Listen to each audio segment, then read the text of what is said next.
সুপ্রিয় দর্শক, অনেকেই মনে করছে আওয়ামী লীগ ক্ষমতা থেকে চলে গেছে, আওয়ামী লীগ একেবারেই শেষ, তারা আর কখনোই ক্ষমতায় আসতে পারবে না। কিন্তু আপনি যদি একটু ব্রেন খাটিয়ে চিন্তা করেন, বাংলাদেশের শেখ হাসিনার পূর্বে কোনো দলই কিন্তু এক টার্ম অর্থাৎ 5 বছরের বেশি ক্ষমতায় থাকতে পারেনি।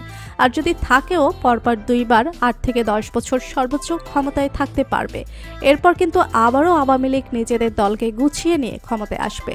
যদি আওয়ামী লীগে আবারও ক্ষমতায় আসে, তাহলে বিভিন্ন রাজনৈতিক নেতাকর্মী ও ছাত্র আন্দোলনের সমন্বয়কেরা বিপদে পড়ে যাবে। আজকের এই ভিডিওতে আমরা জানতে পারবো আওয়ামী লীগ সরকার আবারও ক্ষমতায় আসলে যে সকল রাজনৈতিক নেতা, উপদেষ্টা ও ছাত্র সমন্বয়কের গলায় ফাঁসির দড়ি ঝুলবে। বিস্তারিত জানতে ভিডিওটি না টেনে শেষ পর্যন্ত দেখতে থাকুন। Number 1, doctor Mohammad Yunus. বাংলাদেশের অন্তর্বর্তীকালীন সরকারের প্রধান উপদেষ্টা হলেন ডক্টর মোহাম্মদ ইউনূস। শেখ হাসিনা সরকারের পতনের পর ছাত্র জনতা ও দেশের সকল মানুষের ঐক্যমতের ভিত্তিতে তাকে প্রধান উপদেষ্টা করে অন্তর্বর্তীকালীন সরকার গঠন করা হয়েছে। আর এই আওয়ামী লীগ সরকারের সাথে ডক্টর ইউনূস অনেক আগে থেকে বিরোধ চলে আসছিল। এর আগে ক্ষমতায় থাকাকালীন শেখ হাসিনার ডক্টর মোহাম্মদ ইউনূসকে পদ্মা নদীতে চুবিয়ে তোলার কথা প্রকাশ্যে বলেছিলেন। তাই আওয়ামী লীগ আবারও ক্ষমতায় আসলে সবার আগে ডক্টর মোহাম্মদ ইউনূসের কঠিন শাস্তির ব্যবস্থা করবে। নাম্বার 2, আসিফ মাহমুদ সজীব ভুঁইয়া। আসিফ মাহমুদ সজীব ভুঁইয়া হচ্ছেন একজন বাংলাদেশি আন্দোলন কর্মী, ছাত্র নেতা ও বর্তমান অন্তর্বর্তীকালীন সরকারের একজন উপদেষ্টা।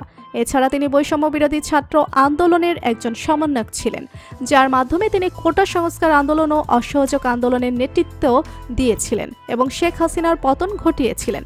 যে কারণে শেখ হাসিনা যদি আবার ক্ষমতায় আসে, তাহলে আসিফ মাহমুদও কঠিন বিপদে পড়বে। নাম্বার 3, নাহিদ ইসলাম। বাংলাদেশের অন্তর্বর্তীকালীন সরকারের আরেক উপদেষ্টা এবং কোটা বিরোধী ছাত্র আন্দোলনের অন্যতম সমন্বয়ক এই নাহিদ ইসলাম। আর এই নাহিদ ইসলামের প্রধানমন্ত্রী শেখ হাসিনার পদত্যাগের এক দফা দাবি ঘোষণা করেছিলেন এবং সফলও হয়েছিলেন। আর শেখ হাসিনা যদি আবার ক্ষমতায় আসতে পারে, তাহলে এই নাহিদ ইসলামকেও ছাড়বে না, তাকেও কঠিন শাস্তির সম্মুখীন হতে হবে। নাম্বার 4, সার্জিস আলম। কোটা সংস্কার আন্দোলনের অন্যতম প্রধান সমন্বয়ক ও ছাত্র নেতা হলেন সার্জিস আলম। ছাত্র আন্দোলন চলাকালে সার্জিস আলমের প্রতিটি বক্তব্য বেশ ভাইরাল হয়েছিল। আর তার আগেই ঢাকা সহ সারা দেশের অসংখ্য ছাত্রছাত্রী মাঠে নেমেছিল এবং শেখ হাসিনার পতনের অন্যতম মূল হোতাও ধরা হয় এই সার্জিস আলমকে। তাই আওয়ামী লীগ সরকার যদি আবারও ক্ষমতায় আসে, তাহলে সার্জিস আলমকেই ছাড় দিবে না এবং তাকে কঠিন শাস্তি দেওয়ার ব্যবস্থা করবে। তো বন্ধুরা, আওয়ামী লীগ সরকারকে আরও তাদের ক্ষমতায় আসতে পারবে?